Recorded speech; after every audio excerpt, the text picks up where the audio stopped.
يا الله.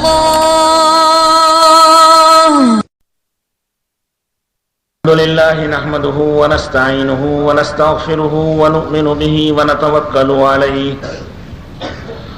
ونعوذ بالله من شرور أنفسنا ومن سيئات أعمالنا ونعوذ بالله من شرور أنفسنا ومن سيئات أعمالنا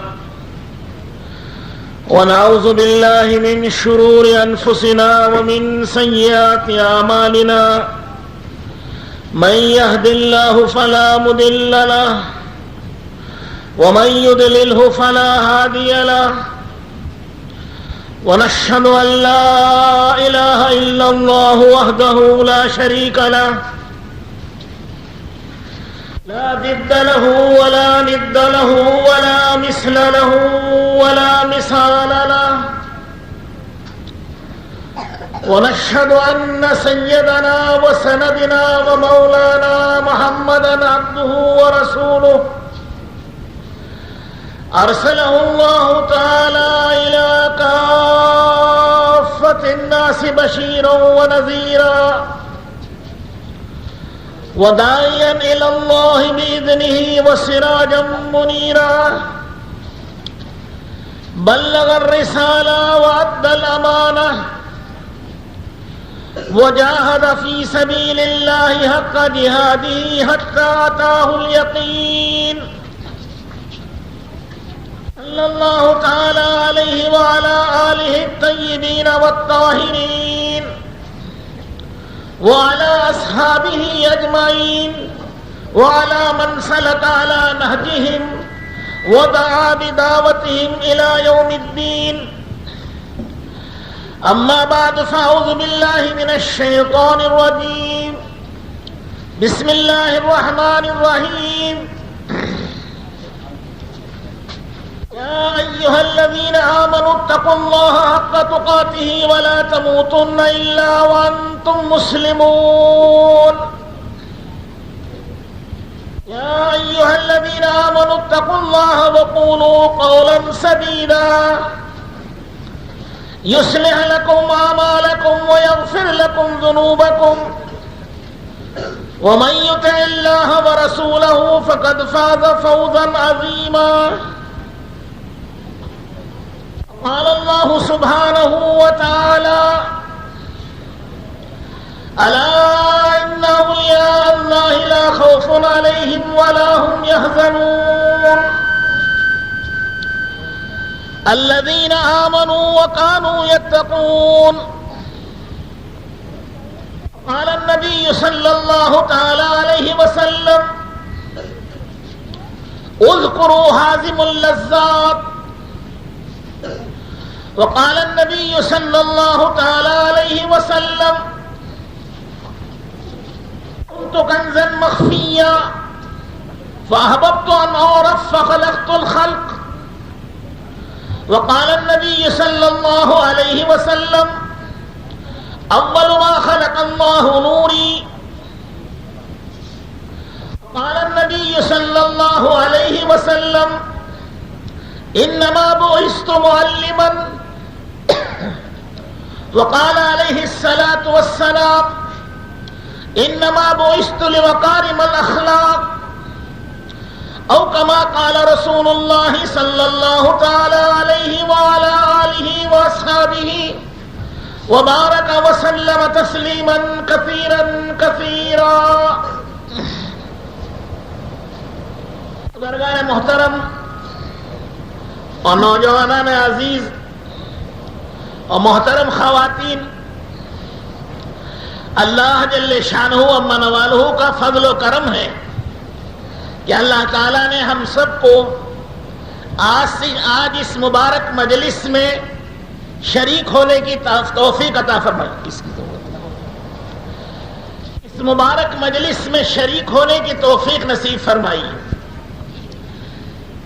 حدیث پاک کا مفہوم ہے کہ جہاں اللہ کا ذکر کیا جاتا ہے،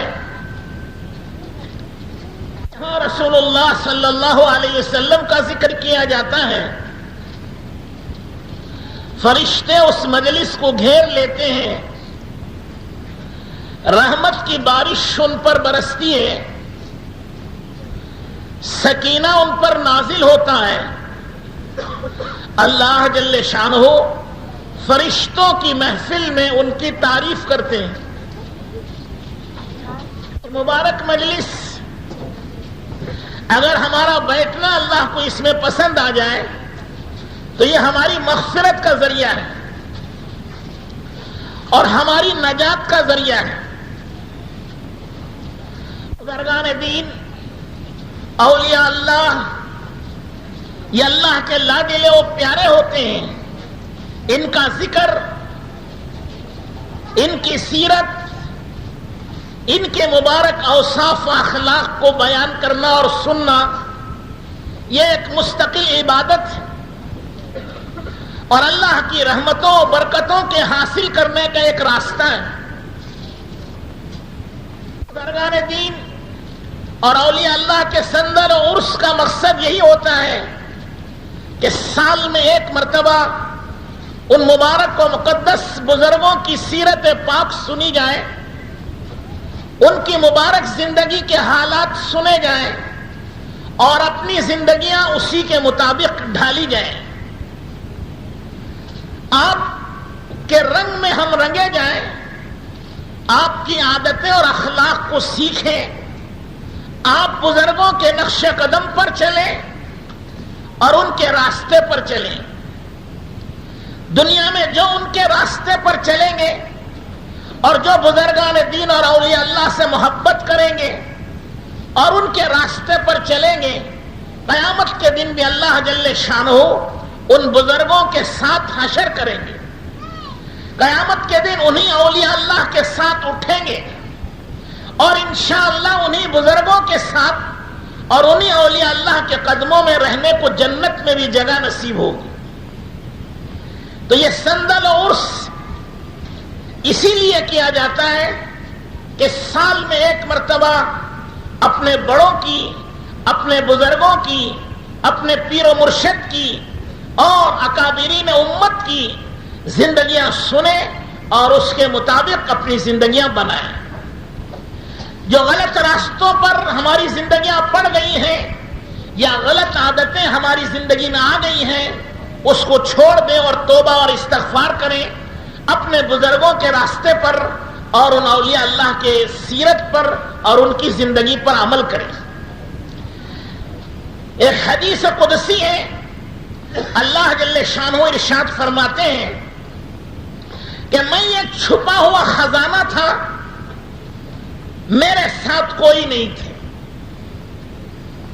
اللہ جل شانہ ہمیشہ سے ہے اور وہ ہمیشہ رہیں گے، ازلی بھی ہیں اور ابدی بھی ہیں۔ ازلی کہتے ہیں ہمیشہ سے رہنے کو اور ابدی کہتے ہیں ہمیشہ رہنے کو۔ جو ہمیشہ سے ہے اور ہمیشہ رہے گا اسے ازلی اور ابدی کہتے ہیں۔ حضرت امام غزالی رحمت اللہ علیہ جو اپنے زمانے کے سب سے بڑے پیر و مرشد ہیں اور سب سے بڑے متکلم اور ولی کامل ہیں، وہ ارشاد فرماتے ہیں کہ اللہ جل شانہ کی ذات ہمیشہ سے ہے اور ہمیشہ رہے گی، لیکن انسان یہ ہمیشہ سے نہیں ہے۔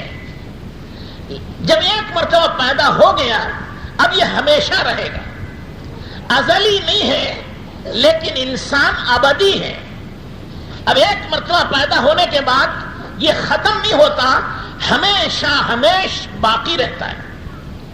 ہزاروں، لاکھوں، کروڑوں، اربوں، خربوں، پدموں سال گزر جائے، الفاظ ختم ہو جائیں، گنتی ختم ہو جائے، لیکن انسان پیدا ہونے کے بعد پھر کبھی ختم نہیں ہوتا۔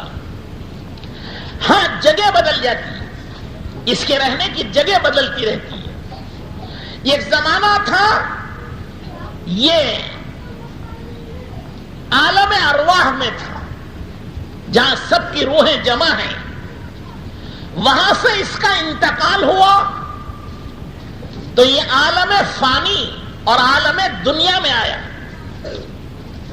جب یہاں سے اس کا انتقال ہوگا تو پھر یہ عالم برزخ میں جائے گا جسے قبر کی زندگی کہتے ہیں. پھر وہاں سے منتقل ہوگا اور اس کا انتقال ہوگا تو یہ عالم آخرت میں جائے گا. تو اس طرح اس کے رہنے کی جگہ بدلتی ہے، آدمی ختم نہیں ہوتا. اسی لیے مرنے والے کو یہ نہیں کہتے کہ ختم ہو گیا، مٹی میں مل گیا، بلکہ یہ کہتے ہیں انتقال ہوا.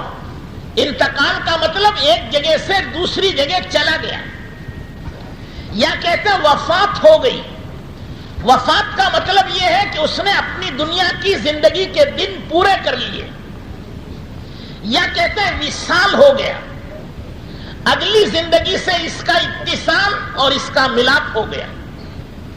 ہر لفظ یہ بتاتا ہے کہ انسان فنا ہونے کے لیے، ختم ہونے کے لیے، مٹ جانے کے لیے نہیں ہے، وہ ہمیشہ ہمیش باقی رہنے کے لیے.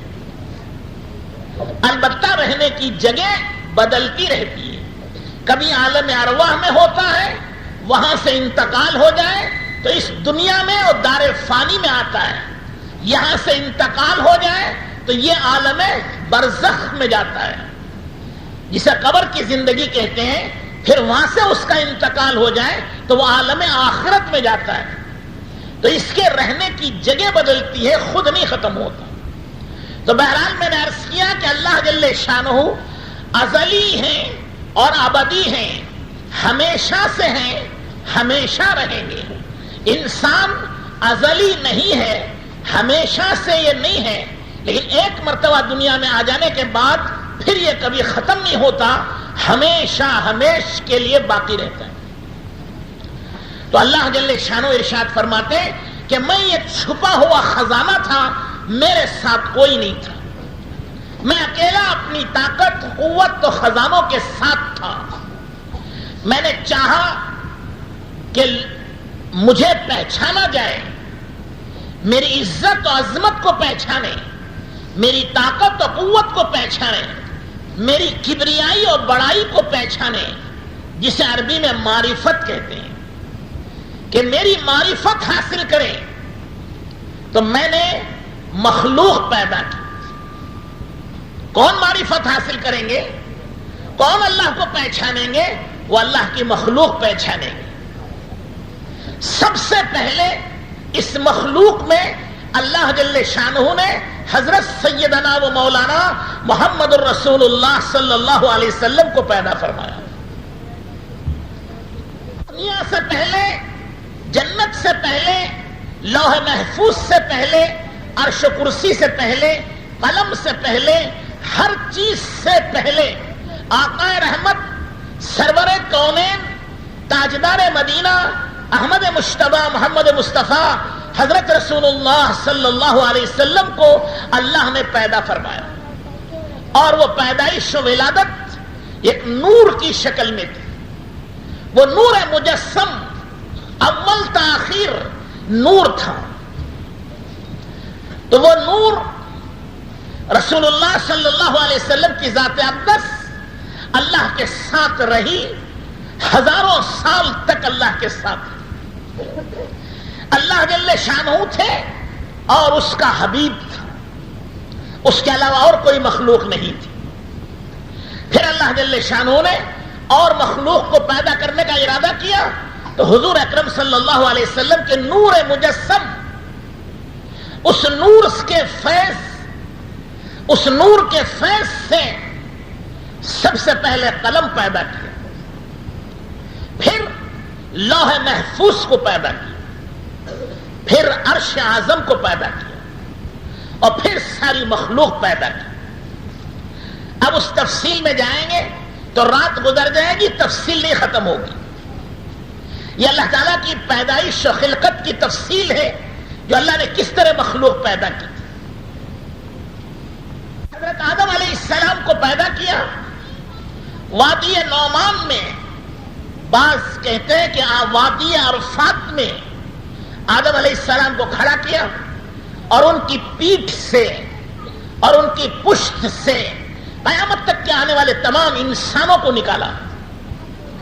قیامت تک جتنے اچھے برے، کافر و مشرک، مومن و مسلمان جتنے قیامت تک آنے والے انسان ہیں سب کو اللہ جل شانہ نے حضرت سیدنا آدم علیہ السلام کی پشت سے اور پیٹھ سے نکالا اور وہ سب چونٹیوں کی طرح چھوٹے چھوٹے میدان میں بھر گئے.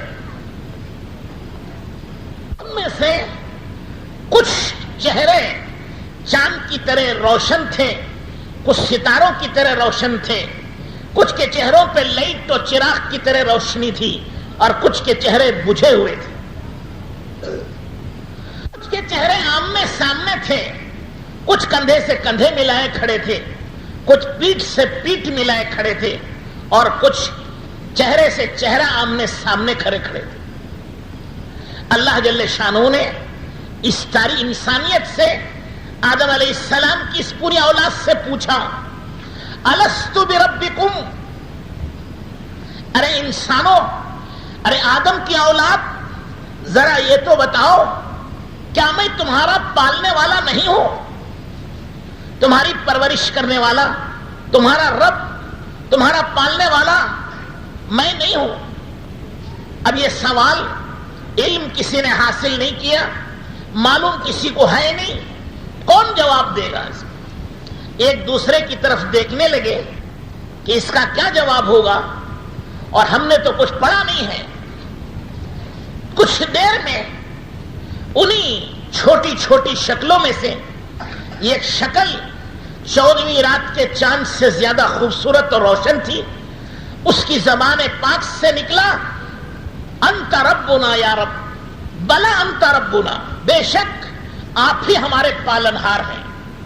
یہ جواب دینے والی ذات اقدس آقا رحمت سرور کونین تاجدار مدینہ احمد مجتبی محمد مصطفیٰ حضرت رسول اللہ صلی اللہ علیہ وسلم کی. نبی خاموش, رسول خاموش, ساری انسانیت خاموش تھی. آقا رحمت صلی اللہ علیہ وسلم نے جواب دیا کہ بے شک آپ ہی ہمارے پیدا کرنے والے اور آپ ہی ہمارے پالنے والے اور پرورش کرنے والے.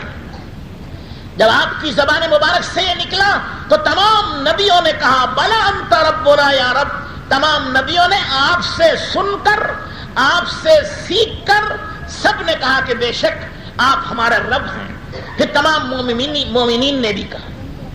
تو اللہ جل شانہ نے فرمایا, دیکھو تم سب نے اقرار کیا ہے کہ میں تمہارا پیدا کرنے والا, میں تمہارا پالنے والا, میں تمہارا جلانے والا, میں تمہیں زندگی دینے والا, اور میں تمہیں نفع پہنچانے والا, اور میں تمہارے حالات کا بنانے والا, اور میں تمہاری تربیت کرنے والا, سب کچھ کرنے والا میں ہوں اور اکیلا ہوں. وحدہ لا شریک لہ, وہ تنہا اور یکتا ہے, اس کا کوئی ساجھی اور شریک نہیں. کہ کافروں نے مکے میں یہ دستور تھا کہ حسب نسب اور ان کا شجرہ بیان کرتے تھے کہ تم کس کی اولاد ہو, کوئی ناجائز اولاد تو نہیں, تمہارا باپ کون, دادا کون, کہاں جا کر تمہارا نسب نامہ ملتا ہے. اس عربی میں شجرہ کہتے ہیں. شجرہ کہتے ہیں درخت کو, اس کی جڑیں ہیں اور اس کا تنا ہے, پھر اس کی ہزاروں ڈالیاں اور پتے نکلتے ہیں اور پھول نکلتے ہیں, لیکن سب کی جڑ ایک ہوتی ہے. تو یہ معلوم کرنا چاہتے ہیں عرب کہ تمہارا شجرہ کیا ہے, تمہاری اصل کیا ہے, تم کہاں سے ہو. جب نبی کریم صلی اللہ علیہ وسلم نے مکے والوں کو دعوت دی اور لوگوں کو سمجھایا کہ ایک اللہ کی مانو اور اسی کی بندگی اور عبادت کرو, تو سب نے بہت سے سوالات کیے. اس میں ایک سوال یہ بھی کیا کہ تمہارا رب کا شجرہ کیا ہے. شجرہ بیان کرتے ہو کہ تم فلاں کے بیٹے ہو, فلاں کے باپ ہو, فلاں ہو, فلاں ہو, فلاں ہو, تمہارے رب کا شجرہ کیا ہے, وہ نسب نامہ بیان کرو. تو اللہ جل شانہ نے قرآن نازل فرمایا, قل هو اللہ احد اللہ الصمد لم یلد ولم یولد ولم یکن لہ کفوا احد. یہ اللہ تعالیٰ کا شجرہ بیان کیا کہ میرے حبیب ان سے کہو اس کا کوئی شجرہ نہیں ہے, وہ اکیلا ہے, وہ نرادھار ہے. کائنات تو مخلوق کا ذرہ ذرہ اس کا محتاج ہے, لیکن وہ کسی کا محتاج نہیں. وہ کسی سے پیدا نہیں ہوا اور اس سے کوئی پیدا نہیں ہوا اور اس کے برابر بھی کوئی چیز نہیں. تو وہ اللہ جل شانہ کی شان میں یہ نازل ہوا کہ وہ تنہا اور اکیلا ہے, وہ کسی سے نہیں پیدا ہوا اور اس سے کوئی نہیں پیدا ہوا اور اس کے برابر بھی کوئی نہیں. تو اللہ جل شانہ نے اس میدان عرفات میں تمام انسانوں سے کہا کہ اے انسانوں, تم نے اقرار کیا ہے کہ میں تمہاری پرورش کرنے والا, تمہیں جلانے والا اور تمہیں روزی دینے والا اور تمہیں پیدا کرنے والا ہوں. یاد رکھنا, دنیا میں جا کر اس کو بھول نہ جانا. تمہارے اس وعدے پر, تمہارے اس عہد و پیمان پر میں گواہ ہوں اور تمہارے باپ آدم علیہ السلام گواہ ہیں اور یہ زمین و آسمان گواہ ہیں کہ تم نے اس زمین آسمان کے سامنے اور اپنے باپ آدم علیہ السلام کے سامنے اور میرے سامنے اس کا عہد کیا ہے کہ اللہ کے سوا کوئی پالنے والا نہیں, اللہ کے سوا کوئی جلانے والا نہیں, اللہ کے سوا کوئی مارنے والا نہیں, وہی پرورش کرنے والا, وہی سب کچھ کرنے والا ہے. اللہ تعالیٰ نے فرمایا کہ ہم یاد دلانے کے لیے نبیوں کو بھیجیں گے, اب علماء کو بھیجیں گے, اولیاء اللہ کو بھیجیں گے اور تمہیں وہ پرانا سبق یاد دلاتے رہیں گے. پھر یہ نہ کہنا کہ ہمیں کسی نے بتایا نہیں. قیامت کے دن یہ نہ کہنا کہ ہمیں بتایا نہیں, اس کو بتانے کے لیے ہم بھیجیں گے, ایک سلسلہ جاری کریں گے.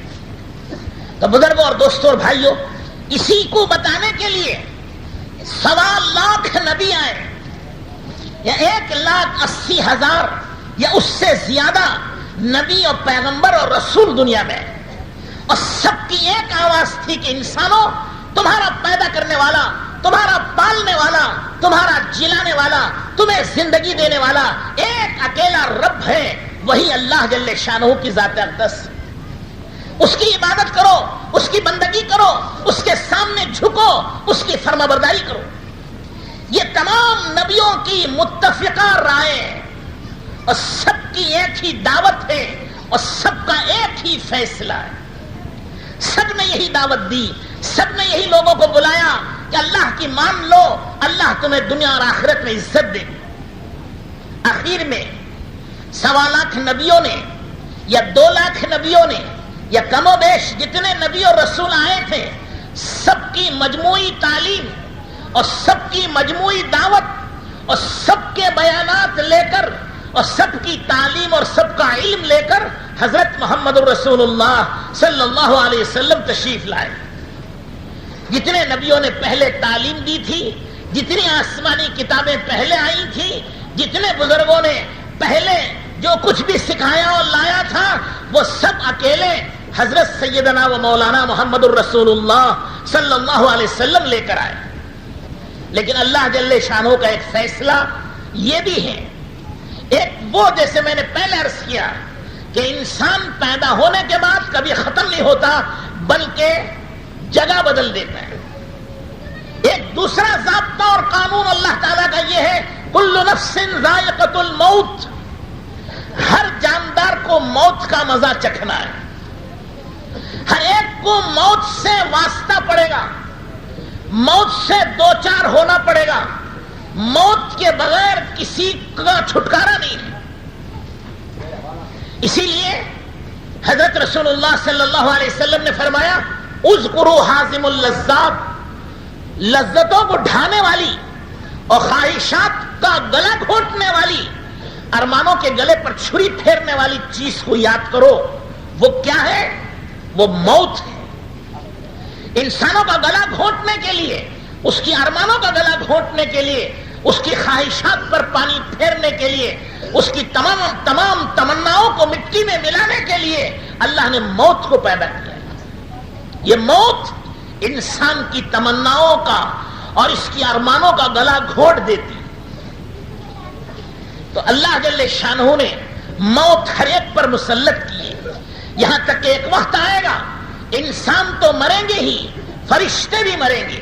جبرائیل علیہ السلام کو موت آئے گی, میکائیل کو موت آئے گی, اسرافیل کو موت آئے گی, اسرائیل و ملک الموت کو بھی موت آئے گی. کوئی باقی نہیں رہے گا. انسان، جنات، چرند و پرند و ساری مخلوق مر جائے گی. عرش کے اٹھانے والے فرشتے بھی مر جائیں گے. جب سب ختم ہو جائیں گے اللہ جل شانو اس زمین آسمان و تمام کو ایک مٹھی میں لے لیں گے اور ایک مٹھی میں اس کے قبضے میں لے کر کہیں گے لمن الملک اليوم. آج یہ ملک کا مالک کون ہے؟ ارے زمین کے دعوے کرنے والوں، آسمانوں کے دعویٰ کرنے والوں، چاند پر پہنچنے کے دعویٰ کرنے والوں، مریخ تک جانے والوں، فیکٹریوں کارخانوں کے مالکوں، کھیتی اور زمینوں باغات کے مالک، اب بتاؤ کون ہے آج کا مالک؟ آج کس کی ملکیت ہے؟ آج اس زمین کا مالک کون؟ ان کارخانوں کا مالک کون؟ ان آسمانوں کا مالک کون؟ لمن الملک اليوم. کون جواب دے گا؟ سب مرے پڑے ہیں، انسان بھی مر چکے ہیں، فرشتے بھی مر چکے ہیں. اس سوال کا جواب دے تو کون دے گا؟ پھر اللہ پوچھیں گے لمن الملک اليوم. ارے بولو، دنیا میں دعوے کرتے تھے، بڑی ڈینگے مارتے تھے، بڑے ڈھول بجاتے تھے اور ڈینگے مارتے تھے کہ ہم مالک ہیں، ہم فلاں چیز پر ہم نے قبضہ کر لیا ہے، ہواؤں پر ہمارا قبضہ، پانی پر ہمارا قبضہ اور ملکوں پر ہمارا قبضہ. آؤ بتاؤ کون مالک ہے؟ آج ہے ہمت؟ کوئی نہیں جواب دے گا. پھر اللہ تیسری مرتبہ پھر پوچھیں گے لمن الملک اليوم. ارے دعوے دارو، دنیا میں بڑے دم بھرتے تھے، بڑا دعویٰ کرتے تھے، آؤ نا بولو تو صحیح کون مالک ہیں؟ کوئی نہیں جواب دے گا. خود اللہ جل شانہ کہیں گے للہ الواحد القہار. اسی ایک اللہ کے لیے ملکیت ہے جس نے سب سے پہلے ان سب کو پیدا کیا. وہ زبردست ہے، وہی مالک ہے. کل بھی وہی مالک تھا، آج بھی وہی مالک ہے. صرف عارضی طور پر اللہ نے ہر ایک کو کچھ نہ کچھ دیا ہے. یہ گھر ہے، ہم گھر کے عارضی مالک ہیں، کرایہ دار ہیں، کل کو چھوڑنا پڑے گا. یہ اللہ کی ملکیت ہے. یہ فیکٹریاں ہماری نہیں، یہ اللہ کی ملکیت ہے. یہ زمینیں اور باغات ہمارے نہیں، یہ اللہ کی ملکیت ہے. یہ بیوی اور بچے ہماری ملکیت نہیں، یہ اللہ کی ملکیت ہے. یہ سامان ہمارا نہیں، یہ اللہ کی ملکیت ہے. یہ سب کا مالک تنے تنہا ایک اللہ ہے جس کا کوئی ساجی اور شریک نہیں. تو میں نے عرض کیا کہ اللہ جل شانہ نے آقا رحمت سرور کونین تاجدار مدینہ احمد مجتبی محمد مصطفیٰ حضرت رسول اللہ صلی اللہ علیہ وسلم کو بھیجا اور آپ علیہ الصلوۃ والسلام نے تمام انسانوں کی جو آج تک تعلیم ہوئی تھی، تمام نبیوں نے جو تعلیم دی تھی اور تمام رسولوں نے جو تعلیم دی تھی، اکیلے آپ نے دی. سارے اخلاق آپ نے اکیلے سکھائے اور آپ علیہ الصلوۃ والسلام نے بندوں کو وہ سبق یاد دلایا جو وادی نعمان میں اللہ کے سامنے اقرار کیا تھا، عہد کیا تھا، اس کو یاد دلایا. حضور اکرم صلی اللہ علیہ وسلم کی آواز تھی یا ایھا الناس قولوا لا الہ الا اللہ تفلحوا. اے لوگوں، لا الہ الا اللہ محمد الرسول اللہ صلی اللہ علیہ وسلم پڑھ لو. جب اس کو پڑھ لو گے تو زمین کے تم مالک بنو گے، آسمان تمہاری مٹھی میں ہوگا، تمہاری جنت تمہاری باندی اور غلام بنے گی. عرش اعلیٰ سے بھی تم بہتر بن جاؤ، عرش اعظم سے بھی بہتر بنو گے، پھر تمہاری قیمت کو کوئی نہیں پہنچ سکتا. اسی لیے بزرگان دین اور اولیاء اللہ فرماتے ہیں مومن کا دل یہ عرش اعظم ہے. ایک حدیث قدسی ہے، اللہ جل شانہ ارشاد فرماتے ہیں کہ میں زمینوں میں نہیں آ سکتا اور آسمانوں میں نہیں آ سکتا، یہ تنگ ہو جائیں گے اور میرے لیے چھوٹے پڑ جائیں گے. اگر میں کہیں آ سکتا ہوں تو وہ مرد مومن کے دل میں آ سکتا. جس دل میں اللہ کی عظمت ہوگی، اللہ کی محبت ہوگی، اللہ کی معرفت ہوگی، وہ دل عرش اعظم ہے، بلکہ عرش اعظم سے بھی وہ بہتر ہے. تو بزرگوں اور دوستوں اور بھائیوں، حضرت رسول اللہ صلی اللہ علیہ وسلم نے ایک موقع پہ ارشاد فرمایا کہ جنت میں جانے والوں کی 120 صفیں ہوں گی اور ایک صف مشرق سے مغرب تک کی ہوگی. جہاں سے سورج نکلتا ہے وہاں سے صف شروع ہوگی، جہاں سورج ڈوبتا ہے اتنی لمبی صف ہوگی. ایسی 120 صفیں جنت میں جانے والوں کی ہوں گی، حضرت آدم علیہ السلام سے لے کر قیامت تک کے انسانوں کی. ان میں سے 80 صفیں صرف اس امت کی ہوں گی. حضرت محمد الرسول اللہ صلی اللہ علیہ وسلم کی امت کی صفیں 80 ہوں گی اور باقی 2 لاکھ نبیوں کے جنت میں جانے والی امتیں وہ صرف 40 صفوں میں ہوں گی. اور فرمائے اس کے علاوہ 70,000 جنت میں جائیں گے بغیر حساب و کتاب کے جائیں گے. کبوتروں کی طرح پھدکتے ہوئے بے حساب و کتاب جنت میں جائیں گے. اتنا فرمایا اور گھر تشریف لے گئے. اب لوگوں میں یہ چرچا ہوا کہ وہ 70,000 کون ہیں جو بغیر حساب و کتاب کے سیدھے جنت میں جائیں. تو کسی نے کہا شاید وہ مسلمان ہیں جو پیدا ہوتے ہی اسلام میں داخل ہو گئے, کبھی شرک و کفر نہیں کیا.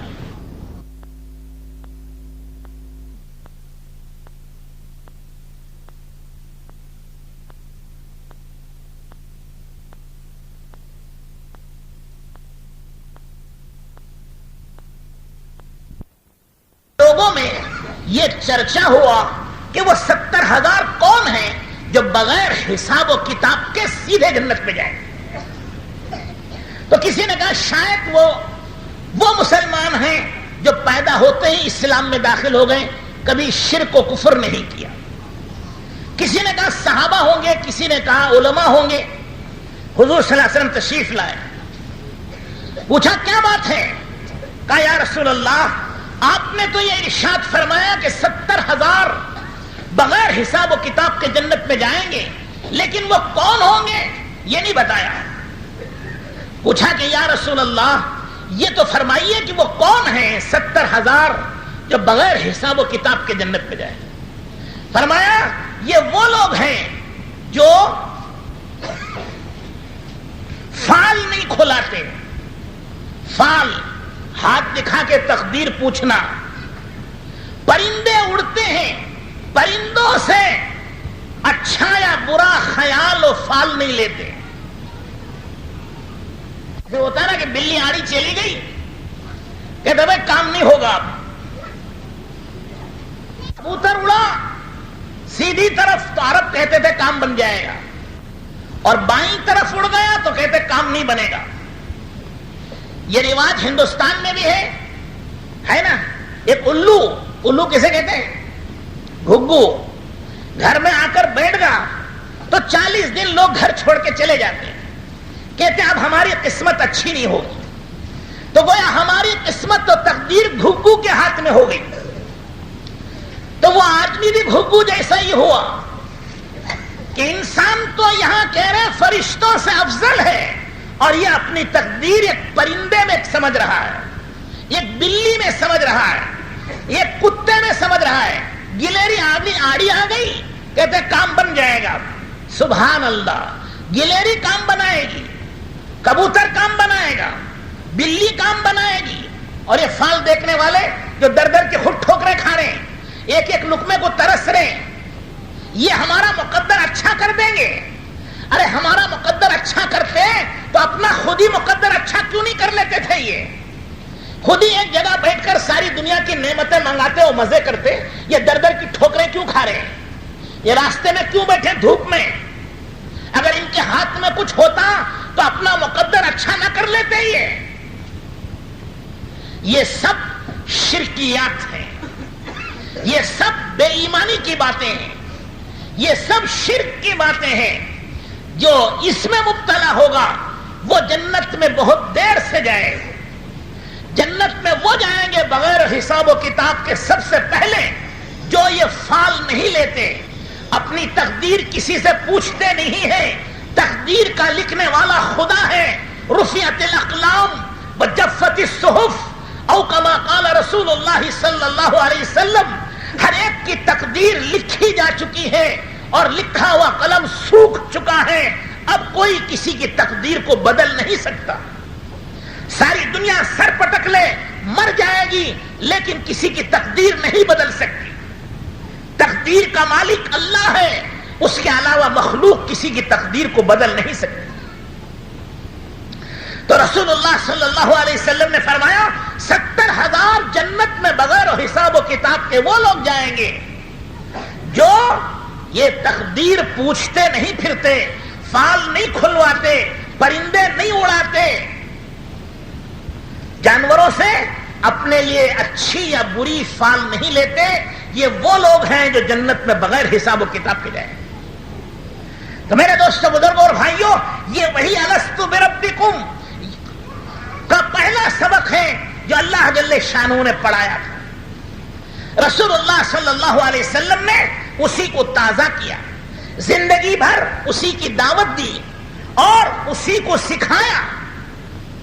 اور آپ کے بعد جیسے میں نے عرض کیا کہ موت کا مزہ اللہ تعالیٰ نے سب کے لیے رکھا ہے، ظاہری پردہ. باقی انبیاء علیہ السلام، حدیث میں آتا ہے اس زمین و مٹی پر حرام ہے کہ نبیوں کی جسم کو ذرا بھی دھکا لگائے. انبیاء علیہ السلام اپنی قبروں میں زندہ ہوتے ہیں، اولیاء اللہ اپنی قبروں میں زندہ ہوتے ہیں، اللہ کے مومن اور نیک بندے اپنی قبروں میں زندہ ہوتے ہیں، باقی دنیا سے پردہ کرتے ہیں اور موت سب کو آ جاتی ہے. چنانچہ آقا رحمت سرور کونین تاجدار مدینہ احمد مجتبی محمد مصطفیٰ حضرت رسول اللہ صلی اللہ علیہ وسلم کو بھی موت آئی، ظاہری موت، دنیا سے پردہ کرنا پڑا. لیکن آپ علیہ السلام نے فرمایا تھا کہ میں دنیا سے رخصت ہو جاؤں گا لیکن میرے دین کا کام میری امت کرے گی، امت کا ہر فرد کرے گا. اب نبی نہیں آئیں گے، نبی کا کام امتی کریں گے. کیا؟ انسانوں میں اللہ کی معرفت پھیلانا، اللہ کا یقین پھیلانا، اللہ کی محبت پھیلانا، رسول اللہ کی محبت پھیلانا، یہ ہر مسلمان کرے گا. لیکن ان میں سے بھی کچھ مخصوص بندے بھی ہوں. فرمایا 500 اولیاء اللہ ہر وقت دنیا میں موجود رہیں گے. اس پوری دنیا میں 500 کی تعداد ہے اولیاء اللہ کی، وہ ہر وقت رہے گی. جو اللہ سے وہ مانگیں گے اللہ وہ کر کے دکھا دیں گے. اللہ ان کی بات کا انکار نہیں کریں گے. اسی طرح 100 نقبہ ہوں گے جو ان سے اعلیٰ درجے کے ہوں گے. سن رہے بھائی کہ سو رہے ہیں؟ یہ تو جاگنے والوں کے بھی کم سمجھ میں آتا ہے. سونے والے تو چھوڑو، وہ تو آسمانوں کی سیر کریں گے. جاگنے والے بھی بہت مشکل سے سمجھیں گے. تو میں نے عرض کیا کہ 500 تو اولیاء ہیں اور 100 نقبہ ہیں اور ان سے اعلیٰ درجے کے 70 ہیں جسے نجبہ کہتے ہیں. نجیب اور نجبہ جمع ہے. پھر اس کے آگے 40 ابدال ہوتے ہیں جسے بدلا بھی کہتے ہیں اور ابدال بھی کہتے ہیں. وہ 40 کی تعداد ہوتی. پھر اللہ جل شانہ نے ان میں سے 5 ایسے بنائے ہیں جو حضرت آدم علیہ السلام کے دل کے برابر یا اس کی صفت کے برابر ان کی صفات ہوتی. پھر ان سے آگے اور 3 ہیں، پھر ان سے آگے اور 2 ہیں جنہیں اقطاب اور قطب کہتے ہیں، اور ان سے آگے 1 ہے جسے غوث العظم کہتے ہیں. سمجھ گئے بھائی؟ یاد ہو گیا؟ سب سے اعلیٰ اور افضل جن کا دل حضرت اسرافیل علیہ السلام کے دل کی طرح ہوتا ہے، اور نبیوں میں جن کا دل حضرت ابراہیم علیہ السلام کی طرح ہوتا ہے. ظاہر میں وہ انسان ہیں اور اللہ جل شانہ کے نزدیک ان کا رتبہ سب سے بڑا ہے. وہ حضرت جبرائیل علیہ السلام سے بھی اعلیٰ اور افضل ہیں اور اسرافیل سے بھی وہ افضل ہیں. وہ تمام مخلوق سے اعلیٰ اور افضل ہیں اور اس کو غوث العظم کہتے ہیں. ان کے بعد دوسرے نمبر پر قطب ہوتے ہیں اور ایک وقت میں 2 قطب ہوتے ہیں. اقطاب اور قطب یہ 2 ہوتے ہیں، ایک خاموش اور ایک بولنے والے جو واعظ و نصیحت کرتے ہیں اور ایک صرف توجہ کرتے ہیں. پھر ان سے اعلیٰ، پھر ان کے بعد ان سے کم درجے کے 5 ہیں. پھر ان کے بعد 40 ہیں وہ ابدال ہیں. پھر ان کے بعد 70 ہیں جو نجیب اور نجبا کہلاتے ہیں، پھر ان کے بعد 100 ہیں جو نقبا اور نقیب کہلاتے ہیں، اور پھر اس کے بعد 500 ہیں جو اولیاء اللہ اور بزرگان دین کہلاتے ہیں۔ جب 100 میں سے کسی کا انتقال ہوتا ہے تو اللہ تعالیٰ 500 میں سے ایک چن کر اس کو وہ مقام دے دیتے ہیں۔ جب 70 میں سے کسی کا انتقال ہوتا ہے وہ 100 میں سے کسی کو اس کا مقام دے دیتے ہیں۔ جب وہ 5 میں سے کسی کا انتقال ہوتا ہے تو ان 70 میں سے چن کر ایک کو مقام دیتے ہیں۔ جب 2 میں سے کسی کا انتقال ہوتا ہے تو ان 5 میں سے چن کر ایک مقام دیتے ہیں، اور جب 2 قطب میں سے کسی کا انتقال ہوتا ہے تو 5 میں سے لیتے ہیں، اور جب ایک غوث العظم کا انتقال ہوتا ہے تو قطب میں سے کسی کو غوث کا مقام دیتے ہیں، اور اولیاء اللہ میں سے کسی کا انتقال ہوتا ہے تو وہ مومنین میں سے جس کے دل میں سلامت ہوتی ہے اور ایمان کامل ہوتا ہے، رسول اللہ کی محبت اور عظمت ہوتی ہے، اور آپ کی اتباع سنت کا جذبہ و شوق ہوتا ہے، اور اللہ کی معرفت و محبت ہوتی ہے، اللہ پاک اس کو اولیاء کا مقام دیتے ہیں۔ بیک وقت یہ سب موجود ہوتے ہیں، اولیاء اللہ بھی ہوتے ہیں، نقبا بھی ہوتے ہیں، نجبا بھی ہوتے ہیں، بدلا بھی ہوتے ہیں، اور وہ اقطاب بھی ہوتے ہیں، اور غوث العظم بھی ہوتے ہیں، اور انہی کے ہاتھ میں گویا ساری دنیا کی سلطنت اور ساری دنیا کی حکومت اللہ جل شانہ حقیقت میں انہی کے پاس دے کر رکھتے ہیں۔ دنیا کے حاکم اور وزیر اور بادشاہ یہ حقیقی بادشاہ نہیں ہوتے، حقیقی بادشاہ تو غوث العظم ہوتے ہیں، حقیقی بادشاہ تو قطب الاقطاب ہوتے ہیں، حقیقی بادشاہ تو ابدال ہوتے ہیں، حقیقی بادشاہ تو نجبا اور نقبا ہوتے ہیں، اور حقیقی بادشاہ تو اولیاء اللہ اور بزرگان دین ہوتے ہیں۔ یہ صورت ہوتی ہے دنیا میں وزیروں اور گورنروں کی۔ یہ ناپاک نجس بے ایمان یہ اللہ کی زمین کے مالک کیسے ہوں گے؟ لیکن اللہ تعالیٰ اس دنیا میں کبھی ان کو ڈھیل دیتے ہیں، لیکن ہوتا حقیقت میں وہی ہے جو اللہ والے چاہتے ہیں، اور اللہ والے وہی چاہتے ہیں جو اللہ چاہتے ہیں۔ اللہ کی چاہت ہی اولیاء اللہ کی چاہت ہوتی ہے، اولیاء اللہ کی چاہت اللہ کی چاہت ہوتی ہے۔ اسی لیے فرمایا اولیاء اللہ سے محبت کرنا اللہ سے محبت کرنا ہے، اولیاء اللہ سے دشمنی رکھنا اللہ سے دشمنی رکھنا ہے۔ اسی لیے اللہ کے رسول علیہ السلام نے فرمایا، اللہ تعالیٰ فرماتے ہیں جو میرے ولی سے دشمنی رکھتا ہے وہ مجھ سے دشمنی رکھتا ہے، میرے سے لڑنے کے لیے اور جنگ کرنے کے لیے وہ تیار ہو جائے۔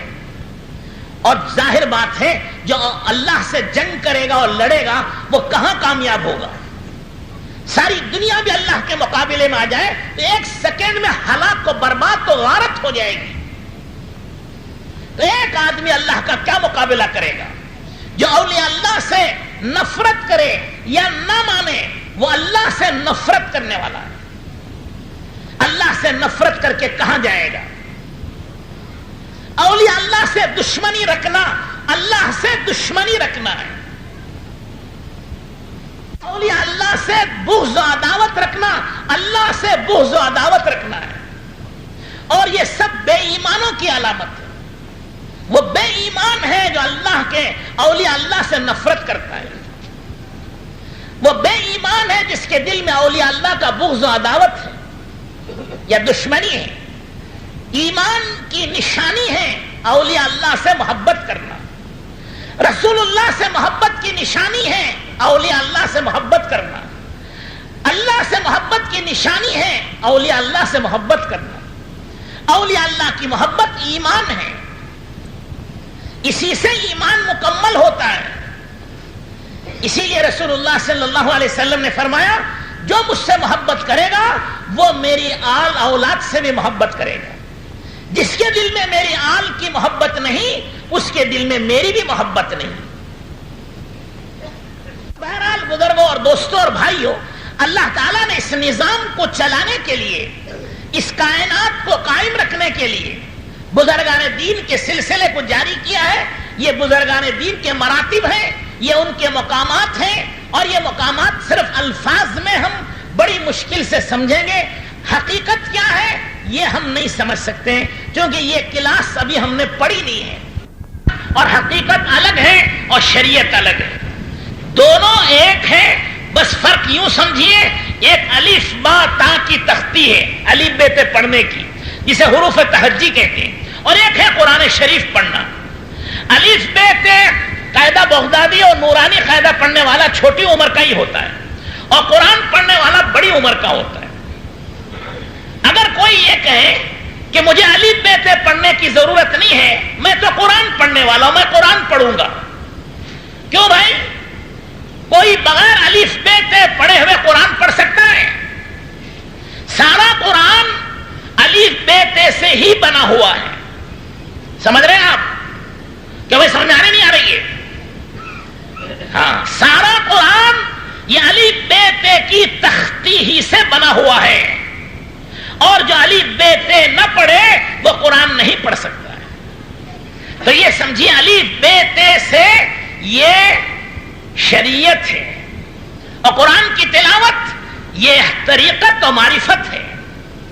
جس طرح الف بے تے کے بغیر قرآن نہیں پڑھ سکتا، اللہ کی قسم شریعت کے بغیر کوئی طریقت و معرفت پر ہرگز ہرگز ہرگز کبھی بھی قیامت تک نہیں پہنچ سکتا، اور جو دعویٰ کرے وہ جھوٹا ہے۔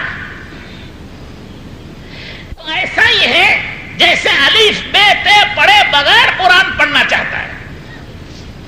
بے شک قرآن بڑی چیز ہے، لیکن پہنچو گے الف بے تے سے ہی، اس کو چھوڑ کر نہیں پہنچ سکو گے۔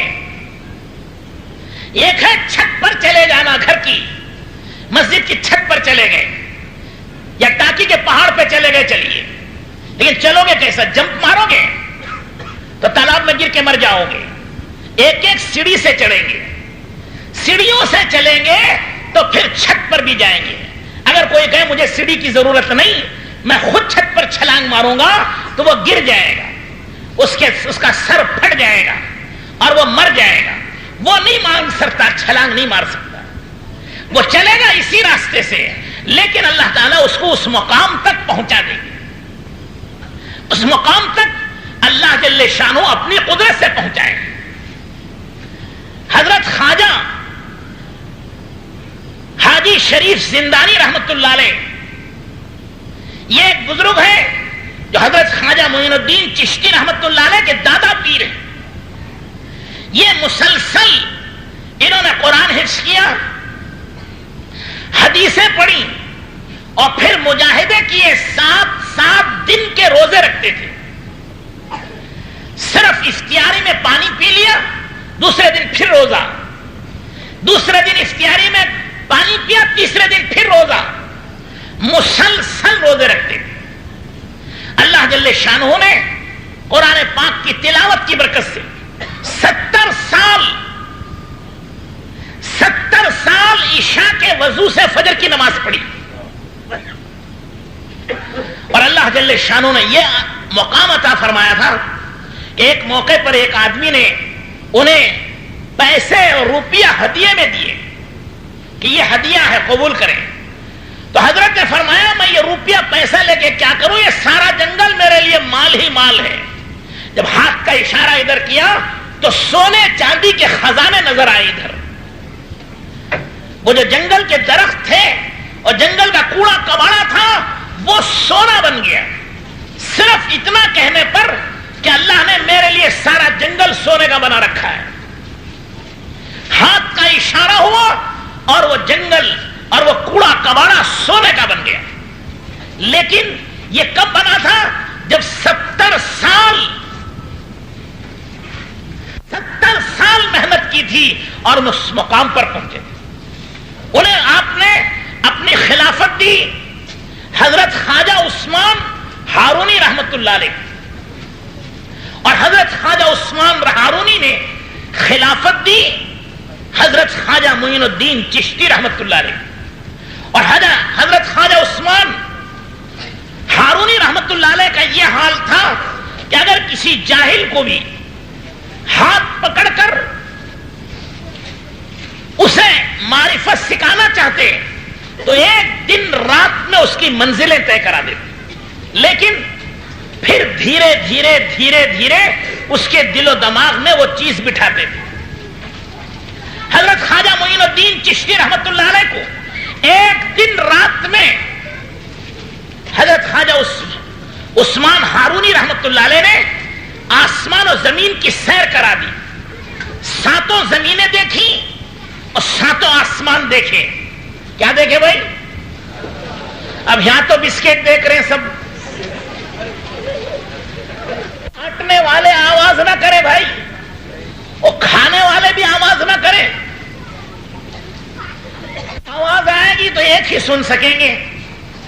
پیچھے بھی کچھ لوگ ماشاءاللہ گفتگو کر رہے ہیں, ان سے گزارش ہے کہ تخت بچھا ہوا ہے, مائک لگا ہوا ہے, یہاں آ کے سامنے بیان کریے تاکہ سب کو فائدہ پہنچے. کٹنے والے بھی آواز نہ کریں, لینے والے بھی نہ کریں. مقدر کا ہوگا تو آ جائے گا, اور مقدر کا نہیں ہوگا تو پکارتے رہو گے تب بھی چلا جائے گا وہ. اور انشاءاللہ بانٹنے والے ایسا نہیں کریں گے, سب کو دیں گے. درود شریف پڑھ لیجئے سب حضرات. کس کا ذکر ہو رہا تھا بھائی؟ حضرت خواجہ عثمان ہارونی رحمت اللہ علیہ, حضرت خواجہ معین الدین خواجہ غریب النواز کے پیر و مرشد تھے, اور ایسے کامل شیخ تھے, ایک دن اور رات میں ہی ساری منزلیں طے کرا دیتے تھے. سمجھے نہیں سمجھے؟ ساتوں زمینیں دکھائیں, ساتوں آسمان دکھائے, لیکن پھر فرمایا کہ معین میرے ساتھ رہو. یہ تو تم نے ایک نظارہ دیکھ لیا ہے, یہ حقیقت بن کے تمہارے دل و دماغ پر جب چھائے گی جب تم میرے ساتھ رہو گے. ساتھ رہے کب تک؟ 20 سال ساتھ رہے. اپنے پیر و مرشد کی خدمت میں 20 سال رہے, اور خود حضرت خواجہ غریب النواز شیخ معین الدین چشتی رحمت اللہ علیہ فرماتے ہیں کہ اس 20 سال کی مدت میں مجھے یاد نہیں ہے کہ میں نے کبھی پیٹ بھر کے کھانا کھایا. بس ایک دھن سوار تھی کہ مجھ سے میرے پیر و مرشد خوش ہو جائے. اس میں 20 سال خدمت کی, 20 سال علوم ظاہری اور باطنی حاصل کی. جب 20 سال کے بعد وہ مکمل ہوئے, ان کی تکمیل ہوئی. دنیاوی تعلیم میں بھی آدمی اپنی ڈگری جب لیتا ہے جب اس کی تعلیم مکمل ہو جاتی ہے. ڈاکٹر بننا ہو MBBS کی پوری ڈگری کرے, 17 18 20 سال تک پڑھے. انجینئر بننا ہو 17 18 سال تک پڑھے, BE اور ME کی ڈگری لے. ڈاکٹر بننا ہو تو MBBS کی ڈگری لے, اور ایڈوکیٹ اور لائر بننا ہو تو LLB کی ڈگری لے. تو ان ڈگریوں میں ہوتا ہے, اور یہ ڈگریاں برسوں میں ملتی. ٹھیک اسی طرح اللہ والوں کے پاس ان کی نسبت, ان کی توجہ, ان کی خلافت, ان کی بزرگی یہ برسوں میں ملتی. یہ کھیل تماشا نہیں ہے, یہ بڑی دولت ہے, یہ بڑی نعمت ہے, یہ بڑا انعام ہے. اس سے بڑھ کر کوئی چیز نہیں. یہ چاند و سورج سے بڑی نعمت ہے, یہ زمین آسمان سے بڑی خلافت ہے. یہ بڑی مشکل سے اللہ جل شانہ جن کو چاہتے ہیں ان کو دیتے ہیں, لیکن محنت کرنے والے کو خدا محروم نہیں کرتے. لیکن اس کے مقابلے میں صرف یہ سمجھ لینا کہ ذرا سا کچھ کپڑے بدل لیے اور لباس بدل لیا, صورت بدل لی, اور اپنے آپ کو سمجھنے لگے کہ ہم بھی حضرت پیران پیر غوث العظم دستگیر سیدنا و شیخنا عبد القادر جیلانی رحمت اللہ علیہ کے خلیفہ بن گئے. یہ لباس سے نہیں بنیں گے, یہ صورت سے نہیں بنیں گے, یہ تسبیح سے نہیں بنیں گے. خالی ہاتھ میں تسبیح بنا لیں, اس سے نہیں بنیں گے. حضرت پیران پیر غوث العظم دستگیر رحمت اللہ علیہ 7 سال تک علوم ظاہری حاصل کیے. 7-8 سال, 25 سال کی عمر میں اللہ کے راستے میں نکلے, اور برابر 25 سال تک عراق کے جنگلوں میں پتے کھا کر گزارے, کانٹوں پر سو کر گزارے. اپنی مجاہدے اور ریاضتیں کی, یہاں تک کہ 25 سال کے بعد ان کی تکمیل ہوئی, مکمل ہوئے. جب مکمل ہوئے تو اللہ جل شانہ نے ان کی دعا سے مردوں کو زندہ کر دیا. حضرت پیران پیر غوث العظم دستگیر رحمت اللہ علیہ کی خدمت میں ایک عورت آئی اور اپنے بچے کو چھوڑ کر گئی کہ اسے اللہ کا نام سکھائیے اور دین سکھائیے. کچھ دن کے بعد وہ بڑھیا اپنے بیٹے سے ملنے آئی تو بیٹے کا رنگ پیلا پڑ گیا ہے، دبلا ہو گیا ہے. حضرت سے ملنے آئی تو ماشاءاللہ حضرت کے دسترخوان پر مرغ مسلم بھنی ہوئی مرغی رکھی ہوئی ہے اور حضرت مرغی کھا رہے ہیں اور اس کا بیٹا جو کی روٹی زیتون کے تیل سے کھا رہا. تو اس بڑھیا نے کہا حضرت یہ کیا انصاف ہے کہ آپ تو بھنی ہوئی مرغی کھا رہے ہیں اور میرے بیٹے کو سوکھی روٹی کھلا رہے ہیں. حضرت نے فرمایا کہ بڑی بھی تیرا بیٹا بھی مرغ اس وقت میں کھائے گا جب وہ اس قابل ہو جائے. قابل ہو جائیں. تو پوچھا کیا قابلیت ہے؟ تو حضرت نے مرغی کھانے کے بعد جو ہڈیاں دسترخوان پر پڑی تھی خادم سے کہا جمع کرو. خادم نے جمع کیا. حضرت نے کہا قم باذن اللہ، اللہ کے نام سے کھڑی ہو جا. تو وہ ہڈیاں آپس میں جڑی، اس پر کھایا ہوا گوشت لگا، چمڑا لگا، پر لگے، وہ مرغی آواز کرتے ہوئے زندہ ہو گئی، کھڑی ہو گئی. حضرت نے فرمایا کہ بڑھیا جب تیرا بیٹا اس قابل ہو جائے کہ وہ مردوں کو زندہ کرنے لگے تب وہ شوق سے مرغی کھائے. ابھی تو سیکھنے کے دن ہیں، مجاہدے کے دن ہیں، ریاضت کے دن. تو میں نے عرض کیا کہ بزرگوں اور دوستوں اور بھائیوں، باتیں یہ بہت بڑی بڑی ہوتی ہیں اور شیطان دھوکہ دیتا ہے کہ دو چار باتیں یاد کر کے وہ خود یہ سمجھنے لگ جاتے ہیں کہ ہم بھی پیران پیر غوث الاعظم دستگیر بن چکے ہیں. نہیں، یہ راستہ بڑا کٹھن ہے اور بڑا دشوار گزار ہے اور اس کے لیے بڑے محنت تو مشقت جھیلنی پڑتی. تو بہرحال میں نے عرض کیا کہ حضرت خواجہ غریب النواز شیخ معین الدین چشتی رحمت اللہ علیہ 50 سال کی عمر میں اپنے تمام علوم ظاہری و باطنی سے مکمل ہوئے. اپنے پیر و مرشد، اپنے شیخ کامل حضرت خواجہ عثمان ہارونی رحمت اللہ علیہ کے ساتھ حج کے لیے تشریف لے گئے. مدینہ منورہ میں حضور اکرم صلی اللہ علیہ وسلم کی خدمت میں صلاۃ اور سلام پڑھنے کے لیے حاضر ہوئے. صلاۃ و سلام پڑھنے کے بعد حضرت رسول اللہ صلی اللہ علیہ وسلم کی قبر مبارک سے آواز آئی کہ معین الدین تو ہمارے دین کا مددگار ہے. اس دین کی مدد کے لیے ہندوستان میں اجمیر کے علاقے میں چلا جائے. مرشد نے کہا کہ معین الدین اللہ نے تمہیں قبول کر لیا، رسول اللہ صلی اللہ علیہ وسلم کی طرف سے تمہیں بشارت ہو گئی، اب تم جاؤ، ہندوستان کے تم والی ہو، ہندوستان کی ولایت، ہندوستان کی ملکیت، ہندوستان کے انسانوں کی زندگیاں اللہ نے، اللہ کے رسول نے تمہارے ہاتھ میں دی، جاؤ انہیں ہدایت کی طرف بلاؤ. وہیں سے مدینہ منورہ سے ہندوستان کا رخ کیا. پھرتے پھراتے اجمیر شریف جہاں جگہ دکھائی گئی تھی وہاں پہنچے. خادمین میں سے 2 ایک ساتھ رہ گئے تھے. اجمیر اس زمانے میں راجپوتوں کا ملک تھا.